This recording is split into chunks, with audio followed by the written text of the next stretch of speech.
Hello, and welcome to this short video clip for Facebook discussing ISL recognition.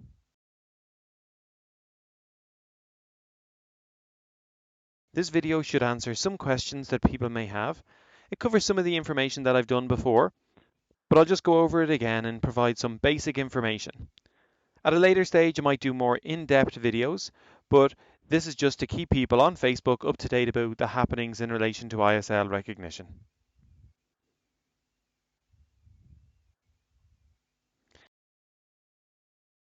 The ISL recognition campaign has been going on for many years. The IDS has been campaigning for 25 years, and it was doing that work by itself and was achieving little progress, and sometimes there were setbacks and then a slight move forward again.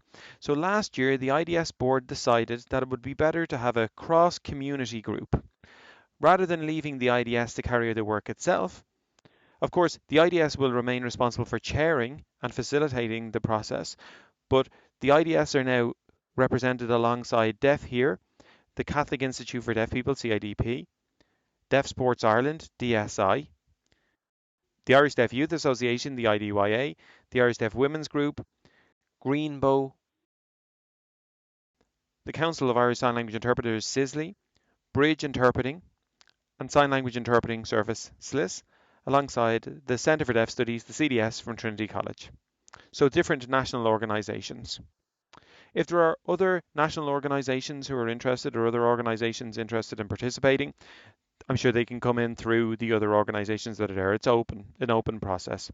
So we have a discussion about how we can move forward and get ISL recognition moving and staying on the agenda rather than the IDS having to do the work itself. The community can do it together. You might be wondering why ISL recognition would be necessary. If we think about the historical developments around ISL, Hearing Society can often view that it just helps deaf people and it's just a communication tool and it's not viewed as a real language. So it's like if somebody can't see well, they need glasses. If somebody can't walk, they need a wheelchair. If somebody can't talk, they need ISL. But that's the wrong attitude for people to have. But it's a preconception that hearing people may have about deaf people. Also, deaf children, when they go into school, they're not fully learning ISL. Most children are learning ISL in an informal way. So if you compare that with hearing children, they go into school, they learn about English, they learn the grammar, the structure, the rules of the language, even though they speak English at home. But they're still learning all that in school, whereas deaf children aren't getting taught their language in the same way. Also, in court, there's no automatic provision or automatic right to interpretation, just in relation to criminal cases. So we're talking about cases of violence or murder and so on. An interpreter is provided there, but that's all.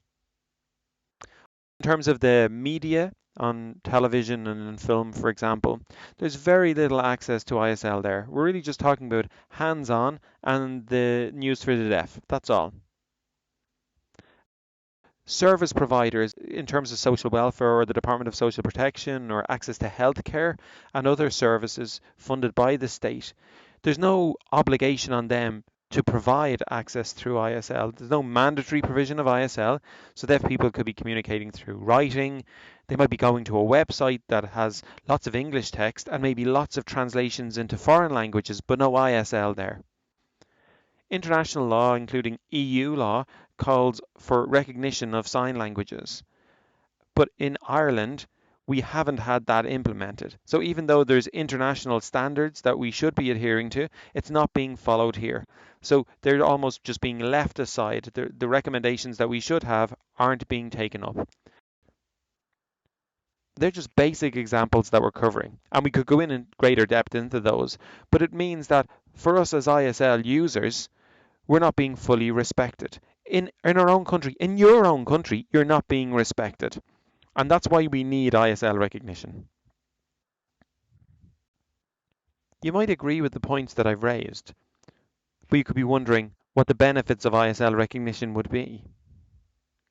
Well, firstly, it should mean better legal rights and more legal rights for ISL users. So automatic provision of interpretation, whether it's a criminal or a civil case in court, better access to public services, better education for deaf children, better third level education and training for deaf adults. There'd be no concern about deaf people worrying who's going to pay for the interpreter. It would also be better in terms of interpreting quality and monitoring interpreting quality. Because if an interpreter qualifies at the moment, who's out there to monitor the quality of the service? So all those issues are really important, and if ISL recognition is passed by the government, then you're getting that respect as an ISL user, and you can have pride in your language. The ISL recognition group and committee attend meetings, have discussions in relation to what to do to move ISL recognition forward. So we're working to develop an action plan, so looking at the best way to campaign and how to bring things together for that. We hope to hire a researcher or a resource worker. We haven't decided on the job title yet, but we hope to get that in place soon. We're also working on ISL Awareness Week, where the different organisations plan events, and then we all share that information about that.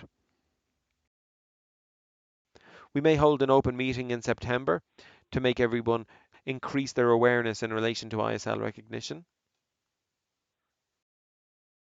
Some of the work that we need to establish, first of all, is to get the terms of reference in place.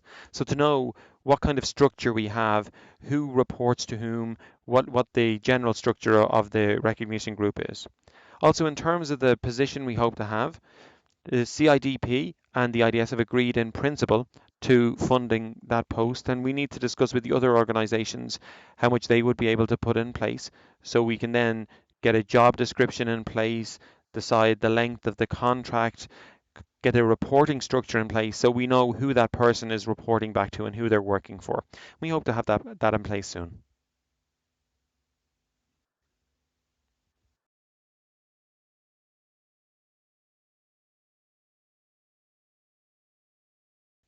That's the short description in relation to ISL recognition.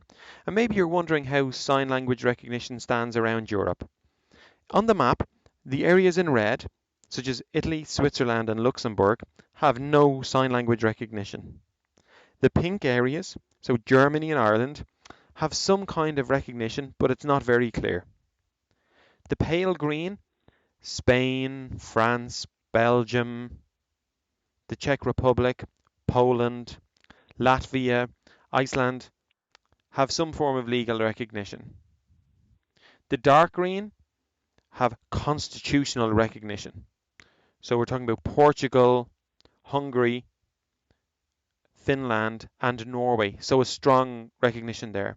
The grey colours are areas that aren't members of the EU or aren't members of the EFTA.